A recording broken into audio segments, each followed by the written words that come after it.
মন্তব্য শুনতে চাই। বিএনপি মহাসচিব মির্জা ফখরুল ইসলাম আলমগীর বলেছেন, নির্বাচনের আগে গণভোট অপ্রয়োজনীয়, অযৌক্তিক ও অবিবেচনাপ্রসূত।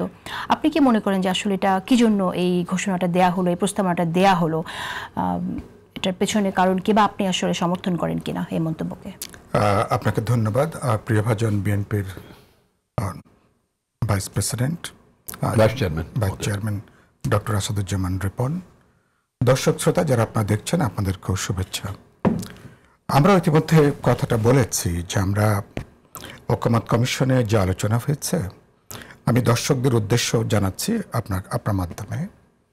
আমরা ঐকমত্য কমিশনে বিপুল অধিকাংশ রাজনৈতিক দল আমরা কিন্তু গণভোটের প্রশ্নে একমত হয়েছি। এটা একটা সমঝোতার একটা বিষয় ছিল।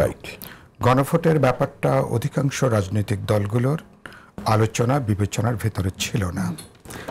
এই জায়গা থেকে, কারণ আমাদের তো 31 দফার একটা প্রায়র আমাদের একটা কমিটমেন্ট আছে জনগণের কাছে সারা দেশের মধ্যে। আমরা 5ই আগস্টের অনেক আগেই যখন আমরা যুগপৎ আন্দোলন করছি তখন থেকেই, এরপরে যখন ঐকমত্য কমিশন শুরু হয়েছে, আমরা মনে করছি এটাই যথেষ্ট। দলগুলো যখন একটা জুলাই সমঝোতা সনদে স্বাক্ষর করছে, that should have been considered more than enough. রাজনৈতিক দলগুলো যখন এটা স্বাক্ষর করে, যখন অঙ্গীকারনামা করে, তখন এটাই অনেক যথেষ্ট বিবেচিত হওয়া উচিত। গণভোটের কথাটা এসছে কেন?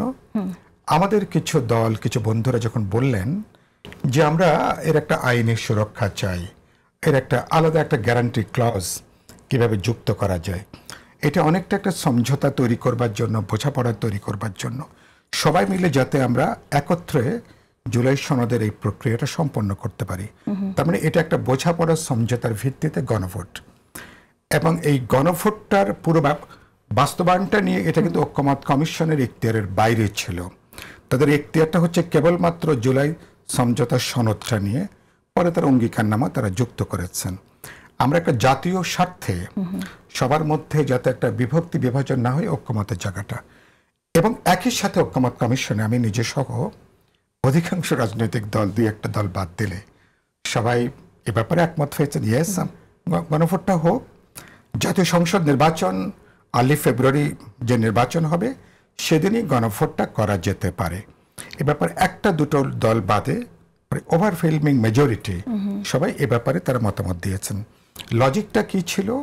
লজিকটা ছিল এটা যে আপনার যদি আপনি আগে করতে চান, যেটা একটা ডক্টর রিপন একটা যেটা বললেন, একটা হিউজ অ্যামাউন্ট অফ ফাইন্যান্স এখানে যুক্ত, যেটা এই মুহূর্তে এটা খরচ করবার বিলাসিতা বা ইয়েটা আমাদের দেখানোটা উচিত না। 1, 2 নম্বর হচ্ছে নির্বাচনের আগে আরেকটা বড় নির্বাচন, সেটা ব্যবস্থাপনা করবার জন্য নির্বাচন কমিশন, সরকার, ল এনফোর্সিং এজেন্সিস, পুরো স্টেট মেশিনারি সম্ভবত এখনো তারা প্রস্তুত নয়।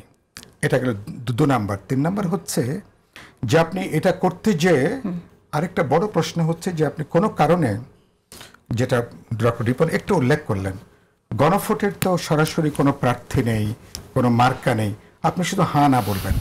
অতীতের অভিজ্ঞতা হচ্ছে গণভোটগুলোতে যদি এরকম একটা অবস্থাতে, যেখানে 2-2.5 মাস পরেই আপনার জাতীয় নির্বাচন, গণভোটের পরে যদি ধরে নিই নভেম্বরে, তাহলে এখানে যদি 10-15-20% যদি টার্ন আউট হয়, ব্যাপারটা এভাবে হাজির হতে পারে, তাহলে 80-85% মানুষ কি গণভোটকে প্রত্যাখ্যান করলো, জুলাই সনদকে মানুষকে প্রত্যাখ্যান করলো, তাহলে অভ্যুত্থান, অর্জন, আমাদের এই জাতীয় ঐকমত্য কমিশন সমঝোতা, আমাদের যে সনদ, গণভোট সবকিছুই কিন্তু একটা বিরাট প্রশ্নের মুখে কিন্তু পড়বে। অভ্যুত্থানের জন্য একটা রাজনৈতিক পরাজয়ের কিন্তু প্রশ্ন আছে, কারণ এর বিরুদ্ধে তো নানা শক্তি তো ক্রিয়াশীল আছে। আর একটা কাজের আর আপনি যদি ইলেকশনের দিন যদি আপনি সেটা করেন, তাহলে কিন্তু টার্ন আউটটা কিন্তু ইভেন 70-80% বা মোর দেন 80% হবার সম্ভাবনা আছে।